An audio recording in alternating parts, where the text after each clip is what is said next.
have too many papers. I'm getting ready to do Mick the Myomancer, and I keep losing things because I had too many papers.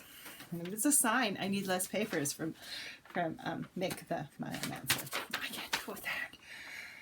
It's very interesting that it's this hand's it's been years. I still can't do it with my dominant hand. I can only use my non-dominant hand to do cards. But Mick the Myomancer did. This is I consider Mick, Geo the Slow, and the Oakman this really, really wonderful trio. And I think I kind of equate them together because for me, they showed up a lot in the same time frame. And the beautiful thing about Mick is there's going to be small clues, there's data, there's all sorts of things coming in. And he's so freaking sweet. It's you're gonna have clues literally everywhere, and they're not gonna be hey you, wham, slap you upside the head. They're gonna be small, tiny, gentle clues that are just everywhere and happening in many ways. And it's up to you to pay attention to these signs coming at you that Mick's just dropping everywhere for you. You're I don't get it. And it's here's another sign, another sign, another sign, another sign. Pay attention to it. It's very sweet. It's very quiet. There's an aspect also of going into details and little things with Mick the Myomancer. Because he's not going to give you the big, gigantic, kind of knock you over. It's very interesting because a lot of times they're I want the big, indisputable sign. I want this huge thing, anvil oiling on my hat. Mick's not going to give you that. And a lot of times, too, when you ask for that gigantic sign, you also start to throw together a gigantic change ball in your life. So you really want to look at what you want and how you want to invite those signs in.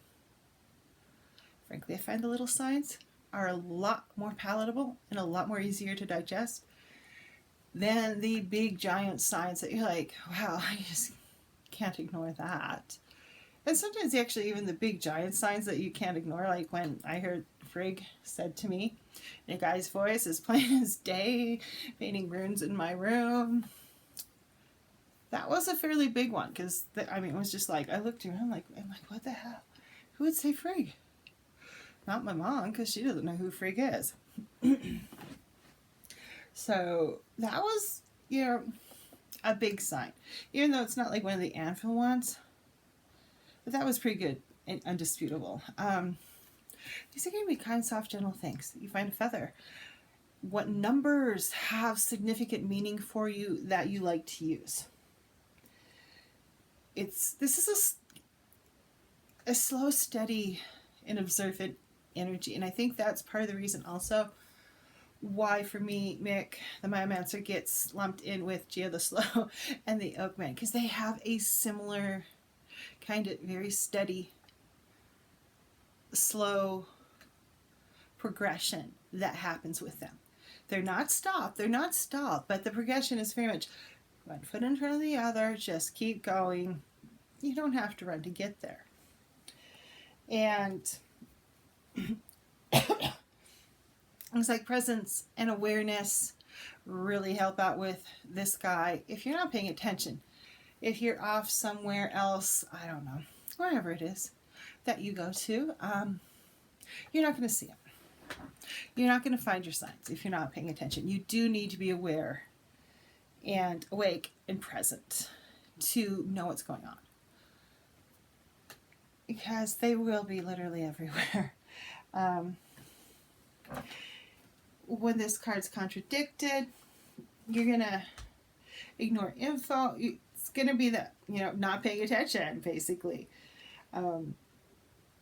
It's that kind of idea of, I had this sign in the morning and I knew it. And then by dinner time, you've talked yourself out of it. That would be an aspect of contradicted make the Myomancer.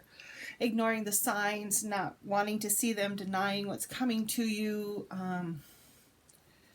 Know it. Yeah, know it in the morning. Deny by nightfall. I have wrote down. Doubt creeps in. That kind of stuff is what you're going to see when this card is reversed, or as I like to call it, contradicted. Really sweet guy to work with. Yeah. And literally, when I was working with him, there were loads and loads and loads of signs. They were out there. And it was really quite brilliant. So if you find this guy popping up a lot for you, pay attention, be aware, take it slow and steady, and to let those, all those signs and omens he sends you percolate in so you can understand them. And that's a large part of this too, is part of that kind of slow, steady nature of this card is to help you understand what you're seeing, because it's going to be a lot everywhere. And if you don't take that time to let it percolate, to let you understand, and that knowing integrate into you, you're not going to use all those signs you've got as effectively as if you take that time to understand what this dude's saying to you. All right, everyone, go out there, wonderful day, and be the love in the world. Bye-bye.